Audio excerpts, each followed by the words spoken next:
அன்பு ஆண்டவரே, மீண்டும் உம்முடைய பரிசுத்த நாமத்தின் பலத்தோடு இந்த வியாழக்கிழமையின் காலையின் ஆண்டவரே ஆசீர்வாதத்தை நாங்கள் பெற்றுக்கொள்ளும்படி எங்களை கண் விழிக்கச் செய்த தயவிற்காய் உம்மை ஸ்தோத்தரிக்கிறோம். வந்திருக்கின்ற எங்கள் ஒவ்வொருவருக்குள்ளும் உம்முடைய வல்லமை தங்கி இந்த நாளின் சத்தியங்களை நாங்கள் ஏற்று அதன்படி நடக்க எங்களுக்கு பலத்தை தாரும். மீட்பர் இயேசு கிறிஸ்துவின் நாமத்தில் ஜெபிக்கிறேன் நல்ல பிதாவே, ஆமென். அன்பு பிள்ளைகளே, மீண்டும் கர்த்தருடைய வார்த்தைகளோடு நாம் இணைந்து இந்த வியாழக்கிழமையின் சத்தியங்களை நாம் ஏற்று அதன்படி நடப்பதற்கான பலத்தை தேவன் நமக்கு கொடுத்த தயவிற்காய் அவருக்கு நன்றிகளை ஏறெடுத்து வந்திருக்கின்ற உங்கள் அனைவருக்கும் ஆண்டவர் இயேசு கிறிஸ்துவின் நாமத்தின் இந்த வியாழக்கிழமையின் காலையின் வாழ்த்துக்களை தெரிவித்துக் கொள்கிறேன். கர்த்தர் நம்மோடு இருப்பாராக. நேற்றைய தினத்தில் யோபுவினுடைய குமுறலை குறித்து நாம் படித்தோம். இன்றைக்கு அந்த குமுறலை கேட்ட யோபுவின் நண்பர்களில் ஒருவன் பில்தாத் யோபுவினுடைய நிலையை குறித்து, அவன் புலம்பலை குறித்து இப்படி சொல்லுகிறார். யோபுவே, நீர் எந்த மட்டும் இப்படிப்பட்ட அனுபவங்களை பேசிக்கொண்டு இருப்பீர்?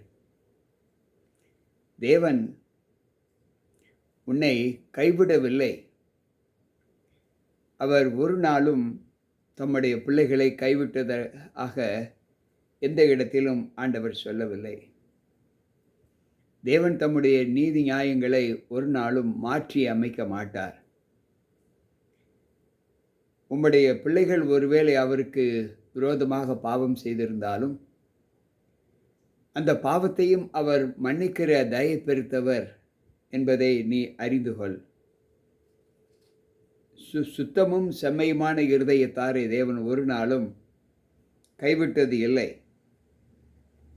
அவர் நீதியுள்ள உம்முடைய வாசஸ்தலத்தை அவர் சாங்கோபகமாக மாற்றுவாரா?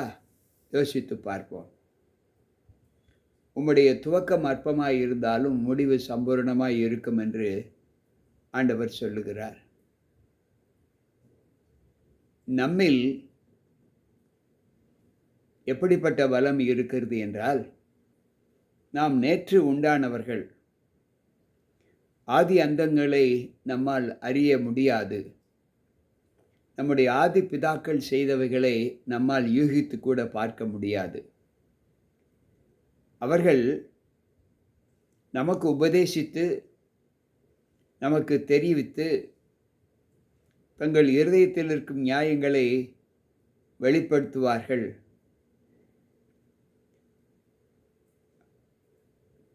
சேரில்லாமல் நாணல் ஓங்கி வளருமா? தண்ணீர் இல்லாமல் கோரைப்புல் முளைக்குமா? அது இன்னும் பச்சையாக இருக்கும்போது அறுக்கப்படாதிருந்தும் மற்ற எந்த புல்லை பார்க்கிலும் சீக்கிரமாய் வாடி போகும் அல்லவா?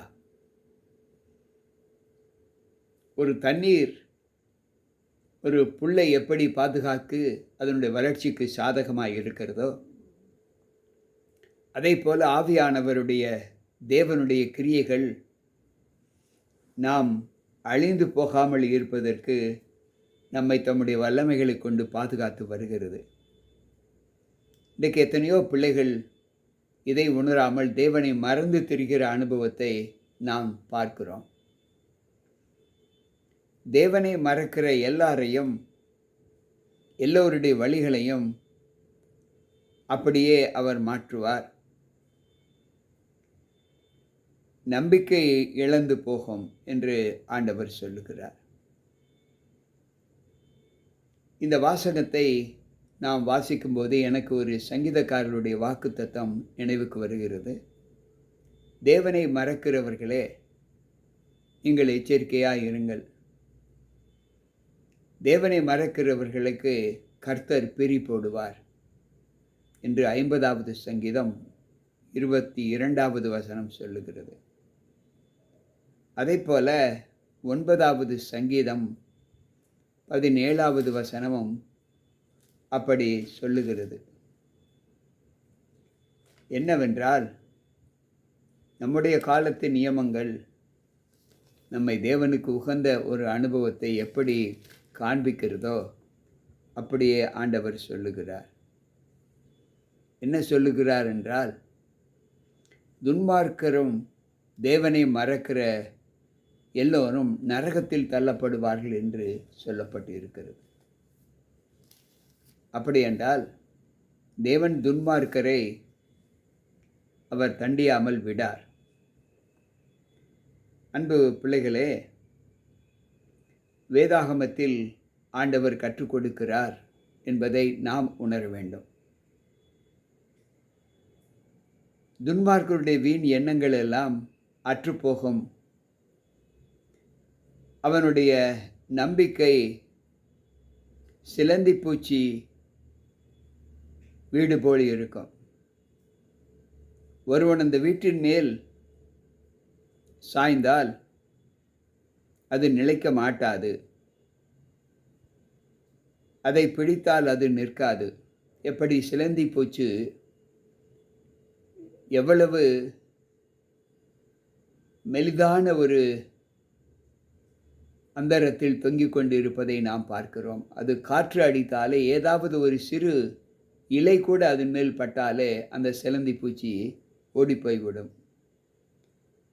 அதைப்போல துன்மார்க்கன் தன் சரீர பலவீனத்திலே நிலைத்திருக்கும்போது அவனுடைய நிலையும் அப்படித்தான் இருக்கும். இதோ, தேவன் உத்தமனை வெறுக்கிறதும் இல்லை, பொல்லாதவர்களுக்கு அவர் கை கொடுக்கிறதும் இல்லை என்று இங்கு பில்தாத் யோபுவுக்கு சொல்லுகிறார். இதில் இந்த வாசகத்திற்கு சாதகமாக யோபு 4:7 ஒரு வசனத்தை வாசிக்கிறோம். தீமை செய்யாமல் குற்றம் இல்லாமல் மரித்தவர்கள் இந்த லோகத்தில் யாராவது உண்டா? யாரும் இல்லை. எனவே அன்பு பிள்ளைகளே, இந்த வாசகத்தை, இந்த அதிகாரத்தை நாம் தியானிக்கும் போது இனி நம் ஜீவிதத்தின் தன்மைகள் நம்மை எப்படி தேவ சமூகத்தில் மகிமைப்படுத்துகிறது என்பதை மட்டும் நாம் சிந்திக்க வேண்டும். உம்மை பகைக்கிறவர்கள் எல்லோரும் வெட்கத்தால் மூடப்படுவார்கள், துன்மார்க்கருடைய கூடாரம் அழிந்து போகும் என்று பில்தாத் சொல்லுகிறார். இந்த 8வது அதிகாரத்தின் ஆலோசனைகளை நாம் எந்த விதத்தில் ஏற்றுக்கொள்ள வேண்டும் என்றால், கர்த்தரை மறக்கிற அனுபவமுள்ள பிள்ளைகள் வளர மாட்டார்கள். துன்மார்க்கர் இந்த பூமியிலே நிலை நிற்பதும் இல்லை. குற்றம் செய்து தன்னுடைய குற்றத்தால் நிலை நிற்கிற பிள்ளைகள் இந்த லோகத்தில் யாரும் இருக்க மாட்டார்கள். நாம் நன்மை செய்தால் நமக்கு மேன்மை உண்டு. நன்மை செய்யாமல் இருந்தால் பாவம் நம்முடைய வாசல்படியில், வீட்டு வாசல்படியில் படுத்திருக்கும் என்று ஆண்டவர் சொன்னாரே. அந்த அனுபவம் இந்த யோபு 8வது அதிகாரத்தில் நாம் கற்றுக்கொள்ளக்கூடிய பெரிய அனுபவம். எந்த நிலையிலும் நாம் தேவனோடு போராடுகிற ஒரு அனுபவத்தை நாமே உருவாக்கக்கூடாது. தேவன் சொல்லியும் கேட்காது இருக்கிற பிள்ளைகள் அழிந்து போகிற புல்லுக்கு ஒப்பாய் இருப்பார்கள் என்று ஆண்டவர் சொல்லுகிறார். அதைத்தான் நாம் 50வது சங்கீதம் 22வது வசனத்திலேயும் 9வது சங்கீதம் 17வது வசனத்திலேயும் வாசித்தோம். துன்மார்க்கர் இந்த பூமியில் நிலைநிற்க மாட்டார்கள். துன்மார்க்கருடைய வீட்டை தீமை சூழ்ந்து கொள்ளும். அது அந்த வீட்டை விட்டு விலகாது என்பதை நாம் அறிய வேண்டும். எனவே இந்த யோசனைகள் கர்த்தரை நம்பி வாழ்கிற பிள்ளைகளுக்கு எவ்வளவு ஆறுதலை கொடுக்கிறது என்பதை மட்டும் நாம் சிந்தித்து, நாம் நன்மை செய்கிற அனுபவத்தோடு எஞ்சிய இந்த பூலோக வாழ்க்கையை நாம் கர்த்தருக்கு சாட்சியாக ஒப்புக் கொடுப்போம். எந்த நிலையிலும் தீமை நம்முடைய ஐம்புலன்களையும் ஆட்கொண்டு விடாதபடி நாம் தேவனுக்கு சாட்சியாக வாழ்வோம். தீமை செய்கிறவன் பூமியில் நிலைத்து நின்றதாக சரித்திரம் இல்லை. இன்றைக்கு ஆண்டவர் இந்த லோகத்தில் இந்த அதிகாரத்தின் மூலமாக நாம் கற்றுக்கொள்ள வேண்டும் என்று சொல்லுகிற வார்த்தை இவைகள்தான். இதைத்தான் பில்தாத் யோபுவுக்கு சொன்னார். ஆனால் யோபு இந்த பாவங்களிலே தன்னை ஒரு நாளும் ஒப்புக் கொடுக்காத ஒரு மனிதனாக இருந்தார். இருந்தாலும் அவருக்கு வந்த சோதனைகள் ஆண்டவரின் அனுமதியின் பேரில் வந்தது. தேவன் சிட்சிக்காத புத்திரன் உண்டோ? தேவன் தனக்கு பிரியமானவரை சிட்சிக்கிறார். அவர் தேவனால் சோதிக்கப்படுகிற பிள்ளைகள் ஆசீர்வதிக்கப்பட்ட பிள்ளைகள் என்பதை நாம் மறக்கக்கூடாது. ஆபிரகாமை சோதித்தார், யோபுவை சோதித்தார். இன்னும் எத்தனையோ சோதனைகளை சந்தித்த பிள்ளைகள் தேவ சமூகத்தில் நிலை பெற்றதாகத்தான் வேதம் நமக்கு கற்றுக் கொடுக்கிறது. எனவே சோதனைகள் வரும்போது, ஆபத்துக்கள் வரும்போது, ஒருவேளை அது இழப்பாக கூட இருக்கலாம். அது வரும்போது நாம் மனம் சோர்ந்து போய் விடக்கூடாது. இந்த சோர்வை சத்துரு உருவாக்குவான். எந்த நிலையிலும் அவனை நம் அண்டையில் வருவதற்கு நாம் ஒரு நாளும் அனுமதி கொடுக்கக்கூடாது. இந்த வாசகத்தின் மூலமாக நாம் தேவனை மட்டும் நம்பி தேவனுக்குள் கிரியை செய்கிற அனுபவத்தை நாம் பெற்று வாழ கர்த்தர் பக்கம் நிற்போம். கர்த்தர் நம்மோடு இருந்து நம்மை எல்லா தீங்குக்கும் நம்மை விலக்கி ரட்சிக்கிற அனுபவத்தை ஆண்டவர் நமக்கு கொடுப்பார். வாருங்கள் ஜெபிப்போம். அன்பு ஆண்டவரே, உம்முடைய வார்த்தைகளை கேட்ட எங்களுக்குள் நீர் நல்லவர் என்பதையும், நீர் பாவிகளை நேசிக்கிறவர் என்பதையும், பாவங்களை வெறுக்கிறவர் என்பதையும், பாவங்களை மன்னிக்கிறவர் என்பதையும் நாங்கள் அறிந்து கொண்டோம். மனிதன் செய்த சகல பாவங்களும், அவன் தூஷித்த சகல தூஷணங்களும் அவனுக்கு மன்னிக்கப்படும் என்று மார்க் 3:28 நாங்கள் வாசிக்கிறோம்.